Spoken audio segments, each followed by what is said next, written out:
Hello, आज हम ठोस अवस्था का अगला अध्याय क्रिस्टल जालक व यूनिट सेल के बारे में पढ़ेंगे। क्रिस्टल जालक या फिर क्रिस्टलाइन लैटिस क्रिस्टल ठोस के अवयवी कणों की त्रिविम में नियमित ज्यामितीय व्यवस्था को क्रिस्टल जालक कहते हैं। अब क्रिस्टल ठोस के अवयवी कण किसे कहते हैं? तो अवयवी कण से मतलब है कोई भी अणु, आयन, परमाणु जिससे कि एक यूनिट सेल मिलकर बनी होती है, अवयवी कण कहलाते हैं। अब इसमें एक वर्ड आया है यूनिट सेल या एकक कोशिका। तो यूनिट सेल की परिभाषा है क्रिस्टल जालक का वह छोटा भाग जो स्वयं को सभी दिशाओं में रिपीट करके एक विशाल क्रिस्टल बनाता है, क्रिस्टल जालक कहलाता है। जैसे कि ये एक पूरा एक क्रिस्टल जालक है। अब इसमें इसका छोटा सा भाग देखें तो ये वाला भाग है, यही भाग यहाँ पे रिपीट कर रहा है, यही भाग पीछे रिपीट कर रहा है और यही भाग ऊपर रिपीट कर रहा है। तो ये छोटा सा भाग है, यही क्या कहलाएगा? यूनिट सेल कहलाएगा, जो कि हमें इस तरह की दिखाई देगी। अगर हम इस क्रिस्टल जालक को देखें तो ये इस तरह का मान सकते हैं कि ये एक क्रिस्टल जालक है जिसमें कि 4 यूनिट सेल्स तो नीचे है और 4 यूनिट सेल्स ऊपर है। एक यूनिट सेल को निकाल कर देखें तो एक यूनिट सेल हमें इस प्रकार की दिखाई देगी। इस तरह से ये एक घनीय यूनिट सेल है क्योंकि ये घनाकार रूप से दिखाई देती है। ये किसी भी रूप में हो सकती है, घनीय भी, घनाभ भी, और अलग अलग रूपों में मिल सकती है। अगला टॉपिक है पैरामीटर ऑफ यूनिट सेल। तो देखिए यूनिट सेल के 2 पैरामीटर यहाँ पे हैं लंबाई से संबंधित। जैसे कि ये यूनिट सेल है तो इसमें एक लंबाई तो इधर है, इसे ए नाम दे देंगे, इधर वाली को बी और इधर वाली को सी। तो अगर इसमें अपन देखें लंबाई को तो यहाँ पर देखिए ये वाली जो लंबाई है, ये लंबाई मान लीजिए अपन ने ए मान ली है, ये वाली लंबाई, तो ये वाली लंबाई हो जाएगी बी और यहाँ की जो लंबाई है ये हो जाएगी सी। तो इसमें 3 लंबाइयां होंगी, ए, बी और सी। अगला पैरामीटर है इंटरफेशियल एंगल। तो 2 फलकों के मध्य जो कोण बनता है उस कोण को अपन बोलते हैं इंटरफेशियल एंगल। जैसे कि एक फलक ये और एक फलक ये, तो इस जो ये एंगल बना है ये इंटरफेशियल एंगल अल्फा हो गया। ऐसे ही इस वाले फलक और इस वाले फलक के मध्य जो कोण बनेगा वो भी कौन सा हो जाएगा? Interfacial angle beta. ऐसे एक और इस वाले फलक के मध्य और जो ये वाला फलक है इनके मध्य भी कोण बनेगा, वो हो जाएगा गामा। तो कितने कोण हो गए? 3 कोण हो गए। आगे देखिए, आगे जाने से पहले इस घनीय एकक कोशिका की सामान्य जानकारी मतलब इस घन की सामान्य जानकारी जान लेते हैं कि घन में कितने फलक होते हैं, कितने कोने होते हैं और कितने किनारे होते हैं। तो देखिए घन में 6 फलक होते हैं, 1, 2, 3, 4, 5 और एक ये नीचे वाला 6। कोनों की बात करें तो घन में 8 कोने होते हैं, 1 कोना, 2 कोना, 3, 4, ऐसे नीचे की तरफ 5, 6, 7 और एक 8। तो 8 कोने और 6 फलक। किनारे कितने होते हैं? तो किनारे 1, 2, 3, 4, 5, 6, 7, 8, 9, 10, 11 और एक 12। तो कितनी किनारे हो गई? 12 किनारे हो गई। तो ये घन की सामान्य जानकारी। अब इस एकक कोशिका के बारे में अपन पढ़ेंगे। तो अगला अपना टॉपिक है एकक कोशिका के प्रकार। एकक कोशिका को 2 आधारों पे बांटा गया है। पहला है अवयवी कणों की स्थिति, जो अणु, परमाणु या आयन है वो इस एकक कोशिका पे किस प्रकार से स्थित है ये जानेंगे। तो इस आधार पे 2 भागों में बांटा गया है, प्रिमिटिव एकक कोशिका और नॉन प्रिमिटिव एकक कोशिका। प्रिमिटिव एकक कोशिका होती है, उसे हिंदी में मूल, आद्य या फिर सरल, सिंपल एकक कोशिका भी कहते हैं। इसकी परिभाषा है कि इस एकक कोशिका में जो अवयवी कण होते हैं वो केवल उसके कोनों पर ही पाए जाएंगे। तो अभी हमने जाना था कि इस एकक कोशिका में 8 कोने हैं, तो इन 8 कोनों पर ही एक एक कण इसमें अपन को मिलेगा। तो टोटल कितने कण हो जाएंगे इस एकक कोशिका के पास में? 8 कण हो जाएंगे। अगला है नॉन प्रिमिटिव एकक कोशिका। ऐसी एकक कोशिका जिसमें कोनों के अलावा 8 कोने हैं, उनके अलावा अन्य स्थानों पर भी अगर कण स्थित है तो उसको अपन बोलेंगे नॉन प्रिमिटिव एकक कोशिका। इस कोशिका को 3 भागों में बांटा है, काय केंद्रित एकक कोशिका, फलक केंद्रित एकक कोशिका और अंत्य केंद्रित एकक कोशिका। काय केंद्रित एकक कोशिका मतलब बॉडी सेंटर्ड यूनिट सेल।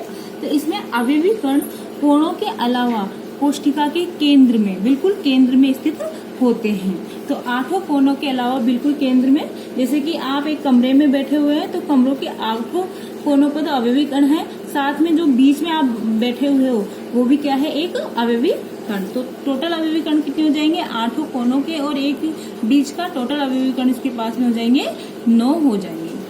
अगला है फलक केंद्रित एकक कोशिका, फेस सेंटर्ड। इसमें अवयवी कण कोनों के अलावा, कोनों पे तो रहेंगे ही, साथ में कहाँ पे हो जाएंगे, फलकों के केंद्र पर भी उपस्थित होंगे। तो 6 फलक है तो 6 फलकों पर एक एक अवयवी कण पाया जाएगा। जैसे ये कोशिका है तो एक 8 कोनों पर तो कण है ही, साथ में एक यहाँ मिल जाए, एक यहाँ पे मिल जाए, एक यहाँ पे मिल जाए, एक यहाँ पे और एक यहाँ पे, और इसी प्रकार से एक यहाँ पे मिल जाए। तो टोटल कितने हो जाएंगे, 6 फलक पर अवयवी कण हो जाएंगे। अगला है अंत्य केंद्रित या एंड सेंटर्ड कण। इसमें कोनों के अलावा जो आमने सामने के फलक होते हैं, किन्हीं भी 2 आमने सामने के फलकों पर अवयवी कण उपस्थित होते हैं। जैसे ये कोनों पर तो है ही, 8 कोनों पर, और साथ में इस वाले पे भी मिल जाए और इस नीचे वाले पे भी मिल जाए। तो ये वाली जो एकक कोशिका है वो कहलाएगी अंत्य केंद्रित एकक कोशिका। तो ये कणों की स्थिति के आधार पे एकक कोशिकाओं के प्रकार थे। अगला प्रकार है एकक कोशिका के किनारों की लंबाई और उनके मध्य कोणों के आधार पर। इस आधार पर एकक कोशिका को 7 प्रकार होते हैं और ये 7 प्रकार मिलकर के अपन 7 तंत्र या क्रिस्टल तंत्र बोलते हैं, जो कि इस प्रकार से है। तो देखिए ये 7 तंत्रों के नाम क्यूबिक या घनीय, टेट्रागोनल या चतुष्फलकीय, विषम लंबाक्ष ऑर्थोरोम्बिक, एकंताक्ष मोनोक्लिनिक, त्रिनंताक्ष ट्राइक्लिनिक, षटकोणीय हेक्सागोनल और त्रिकोणीय रोम्बोहेड्रल। इनको याद करने की जो ट्रिक है वो ये है, क्यूट अवर मदर।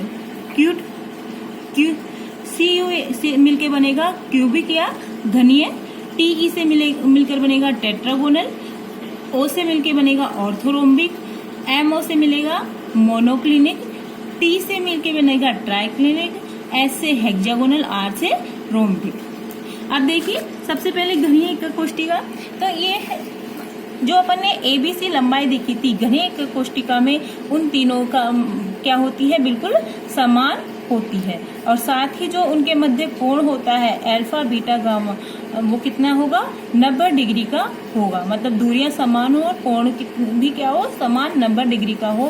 तो ये कहलाएगी घनीय एकक कोशिका। इसके उदाहरण, इस एकक कोशिका से कौन कौन सी संरचनाएं बन सकती है, तो सरल, काय केंद्रित, फलक केंद्रित, और इसका उदाहरण है NaCl, RCl। अब अगला है चतुष्फलकीय, जहाँ पे घनीय में तीनों लंबाइयां समान थी, यहाँ पर एक लंबाई में क्या आ जाएगा, अंतर आ जाएगा। AB तो सेम होगी, C उसके बराबर नहीं होगी। कोण बिल्कुल सेम होगा, कोण तीनों ही सेम होंगे। तो इससे एकक कोशिका कौन कौन सी संभवित है, सरल और काय केंद्रित। इसका उदाहरण है SnO2 और TiO2। विषम लंबाक्ष, इसमें तीनों ही असमान हो जाएंगी और जो कोण है वो अब तक समान रहेगा। इसका उदाहरण है सरल काय केंद्रित, फलक केंद्रित और अंत्य केंद्रित एकक कोशिकाएं से संभावित है। उदाहरण BaSO4 और KNO2। अगली एकंताक्ष में तीनों लंबाइयां ही क्या हो जाएंगी, असमान हो जाएंगी और कोण जो अब तक सेम था वो भी क्या हो जाएगा, अल्फा और गामा तो समान रहेगा और बीटा वाला 90 के बराबर नहीं रहेगा। इसका उदाहरण सरल और अंत्य केंद्रित है और उदाहरण है एकंताक्ष सल्फर। ट्राइक्लिनिक या त्रिनक्ताक्ष, इसमें जो लंबाइयां है या दूरियां हैं वो असमान होंगी और जो अल्फा बीटा गामा कोण है वो भी 90 डिग्री के बराबर नहीं होगा। इसका उदाहरण है K2Cr2O7। अगला षटकोणीय या हेक्सागोनल, तो इसमें जो दूरियां है A और B समान होगी, C समान नहीं होगी। यहाँ पर अल्फा बीटा तो कोण है 90 डिग्री रहेगा और गामा कोण रहेगा 120 डिग्री। उदाहरण इसका MG और ZN हो। लास्ट है त्रिकोणीय जिसमें कि ABC तीनों ही बराबर होती है और अल्फा बीटा गामा कोण नॉट इक्वल टू 90, मतलब ये तीनों ही कोण है वो 90 के बराबर नहीं होते, उनके मान अलग होते हैं। उदाहरण सरल या उदाहरण इसका सिनेबार या HGS है। तो इसमें जो सबसे ज्यादा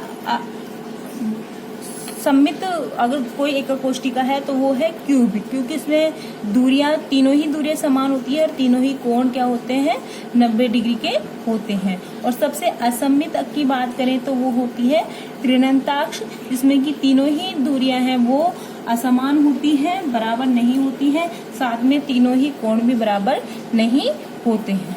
तो ये तो था 7 क्रिस्टल तंत्र।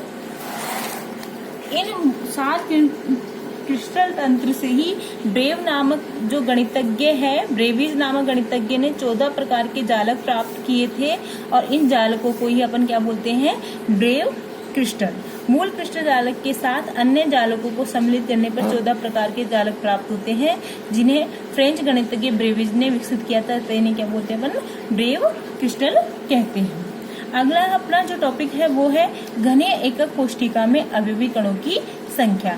हमने ये तो देख लिया कि जो एकक कोष्टिका होते हैं उनमें अवयवी कण कहाँ कहाँ पर होते हैं, परंतु एक एकक कोष्टिका में कितने अवयवी कण उसके पास में रहते हैं ये अपन देखेंगे।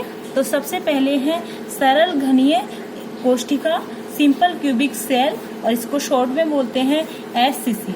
अब इसका है सरल घनीय एकक कोष्टिका। तो हमने पहले ही पढ़ा है कि जो सिंपल एकक कोष्टिका होते हैं उसमें अवयवी कण केवल कहाँ पे होते हैं, कोनों पर स्थित होते हैं। 8 कोने हैं तो 8 कोनों पर अवयवी कण उपस्थित होंगे।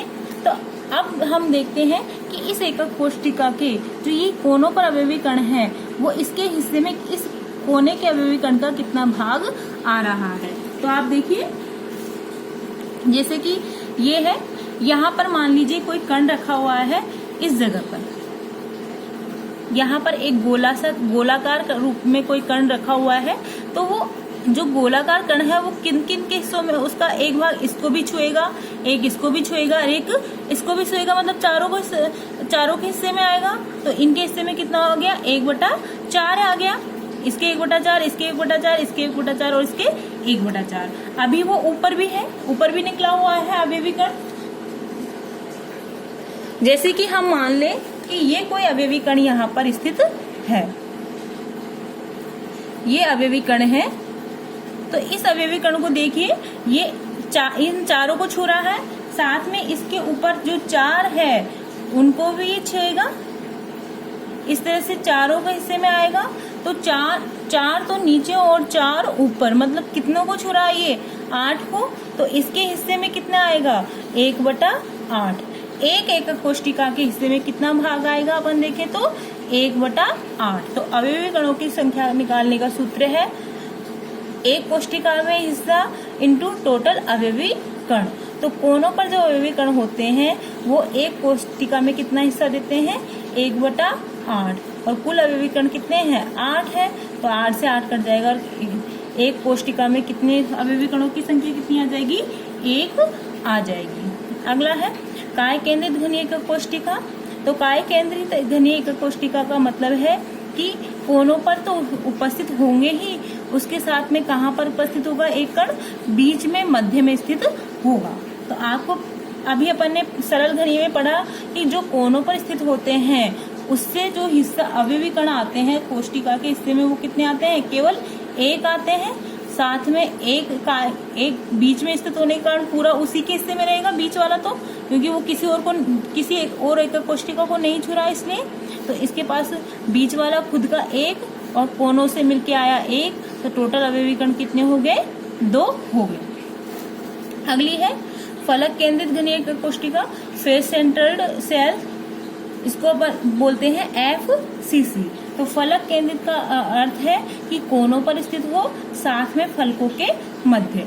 तो कोनों पर तो अपन ने देख लिया कि एक के पास हिस्सा आता है 1/8, टोटल कण है 8, तो इसके पास कितना आ गया इसका कण 1। पर जो फलक केंद्रित है, तो फलक में देखिए, फलक में कण कहाँ पे होते हैं, बीच में स्थित होते हैं। जैसे ये कण यहाँ पे स्थित है, जैसे ये कण बीच में फलक के केंद्र पे स्थित होगा, ये कण यहाँ पे स्थित है, तो ये इसके पास में है। साथ में ये दूसरी एकक कोशिका जो कि इससे जुड़ेगी, इसके भी पास में आएगी, मतलब दोनों के बीच में आ रहा है, तो आधा हिस्सा तो इसको मिलेगा और आधा हिस्सा इसको मिलेगा। तो 1/2 हिस्सा इसके पास और 1/2 इसके पास। तो एक कण से कितना हिस्सा मिल रहा है इसको, 1/2, तो 6 कण है फल, क्योंकि 6 फलक है तो 6 ही कण होंगे, तो 6 फलकों से कितना हिस्सा मिलेगा इसको, तो इंटू अपन क्या कर लेंगे 6, तो कितना हिस्सा मिल रहा है 3, तो 1 + 3 = 4। तो फलक केंद्रित घड़ी कोशिका के पास में जो टोटल अवयवी कण आएंगे वो कितने आएंगे, 4 आएंगे। आज के लिए इतना ही, अगला अध्याय अपन अगले वीडियो में पढ़ेंगे। धन्यवाद।